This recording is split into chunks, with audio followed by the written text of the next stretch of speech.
Hello everyone and welcome back to the Marauders Guild and what is the very first video in a long time here on the channel, and furthermore the very first video in a long time covering the Mandalorian. Now as you know, we are 5 episodes into the current season. We're getting ready for the 6th one coming on Wednesday, and of course I'm going to be here making a preview video, but more so focusing on one particular aspect of the current story. That being Moff Gideon. Now in the last episode we saw Moff Gideon was, I guess you could say, rescued, depending on who you're asking, from the New Republic by somebody out there in the galaxy. And there was only one hint as to who it could be. And we're going to be talking about that today. Now, before I get started, I want to let you guys know that there is other content being planned for the Marauders Guild here. So keep your eyes tuned to the channel. I'm kind of making a comeback, a real one.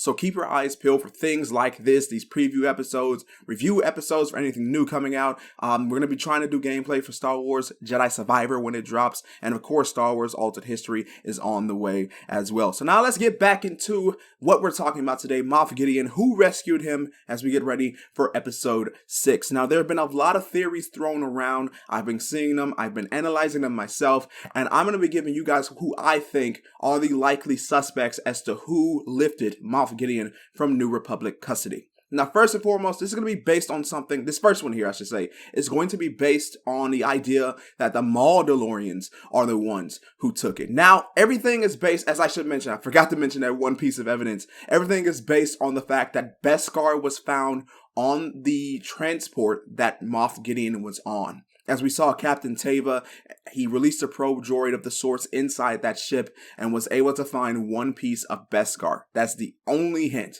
Now, of course, they're going to be thinking Mandalorians are the ones who took it. And technically, with this first theory, he is not wrong. But what he might be wrong about is which group of Mandalorians did it.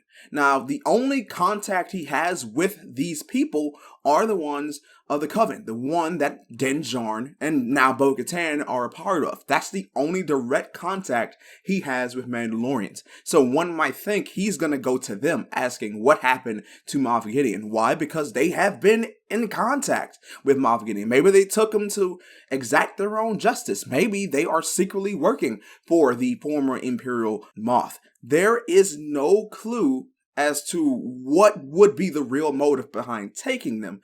But because he saw Beskar, that's going to be the first thing Captain Teva thinks about. But there is another branch of Mandalorians he would not know about per se, and that is the Mandalorians. Now, that's one of the theories I've seen people talking about, but I want to kind of shift it just a little bit. I think it's possible we're not dealing with Mandalorians. Now, I'm going to talk about what that is also. So if you're not familiar with the term, it's not an official term. It's more so something coined by us fans. And that are the Mandalorians that served Maul during the Shadow Collective years. The ones that really served and gave their lives to him as opposed to the Mandalorian creeds or whatever have you when it came to Mandalorian culture. They really saw him as their true leader. Now, it is possible that he did this, that Mandalorians have something to do with this. Would Maul be a part of it? Absolutely not, because he's been dead for the better part of 10, 15 years, I think, at this point. So, obviously, Maul has nothing to do with this side of the story, but it doesn't mean his influence isn't still felt, if that makes sense. But I don't think this necessarily has to do with the Mandalorians. I think we're looking maybe at Mandalorians who once served the Empire. So if you have watched Star Wars Rebels, you will remember the Mandalore arc in which we see Sabine trying to rally her people in the fight against the Empire. Now, eventually that fight is transferred from Sabine being the leader to Bo-Katan being the leader. We saw her get the Darksaber at the end. Now, one of the things I thought was interesting is we do know that some Mandalorians, just like some of them served Maul when he was the Shadow Collective leader, a lot of Mandalorians ended up serving the Empire and became elite soldiers. They were known as Imperial Super Commandos. Imperial-styled Mandalorian armor was designed for them, and they were really sworn to the purpose of serving the Empire.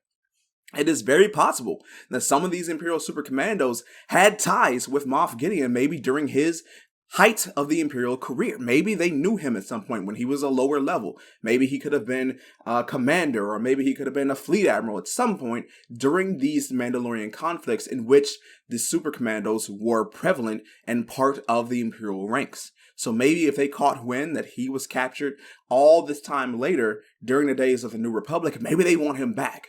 Maybe they want to rebuild another style of Imperial Mandalore. You never know. That is a possibility. Maybe they left behind Beskar as a calling card, or maybe it was an accident. But I think it is possible that we're dealing with Mandalorians that once served the Empire. But there is someone else that very well could be behind this, and that is Grand Admiral Thrawn. We know he's still out there in the galaxy somewhere. We saw in the previous season that Ahsoka was searching for him, mostly because she is trying to find out where Ezra Bridger is. But one thing to keep in mind is wherever Grand Admiral Thrawn is, he is in possession of Beskar. If you remember the magistrate that he ended up fighting, or Ahsoka ended up fighting, actually I think they both fought her. She had a staff that was made of pure Beskar.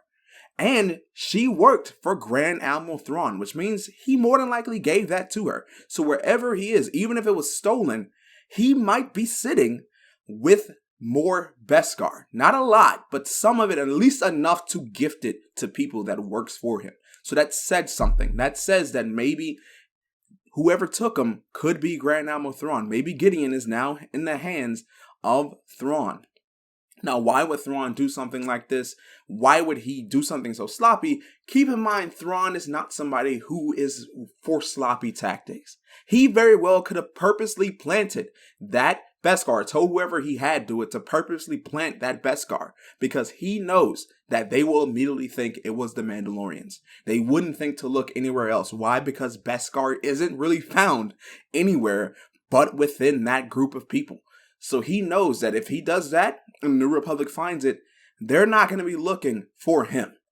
So in that way, he gets to expand whatever he's doing without the eyes of the New Republic bearing down on him. And that's something we see Captain Teva really catching wind of, is he knows something's happening out there. He thinks it might be the Empire regathering, but in hindsight, it very well could be Thrawn trying to create this burgeoning empire, one that might rival the Empire, or one that he's trying to get back to the Chiss Ascendancy, or maybe he's helping the Chiss Ascendancy expand into the known galaxy. You do not know what is really happening right now, but I think that the most likely suspect in the capture or the reacclimation, whatever words you want to put there, of Moff Gideon is very well the former Grand Admiral, I should say, of the Empire, Thrawn. So, as we gear up for the next episode, as we get ready for Chapter 6, keep that in mind as we see the mystery of Moff Gideon kind of expand, and we wonder and see more clues as to who actually committed this crime, I guess you can say, of freeing a prisoner against the law. I don't know how else to describe it, but that's going to be about it for today's video. Those are my likely suspects for the, I don't know, whatever word you want to put it, reacclimation of Moff Gideon from the hands of the New Republic. But I want to hear from all of you guys. I'm very interested to find out. Tell me down in the comment section below, who do you think is responsible for taking Moff Gideon from the hands of the New Republic? Do you think it was Grand Admiral Thrawn? Do you think it was the Mandalorians? Do you think it was a tangent of Imperial Super Commandos? Who do you think are the guilty suspects? I'm incredibly excited to find that out. Now, the top comments from this video, you will be featured at the beginning of the next preview episode next week, so stay on the lookout for that. So the final remarks, if you enjoyed this video, be sure to hit that like button and subscribe and ring that bell to get notified about every upload here on the Marauders Guild as we move forward. And as always, may the force of others be with you.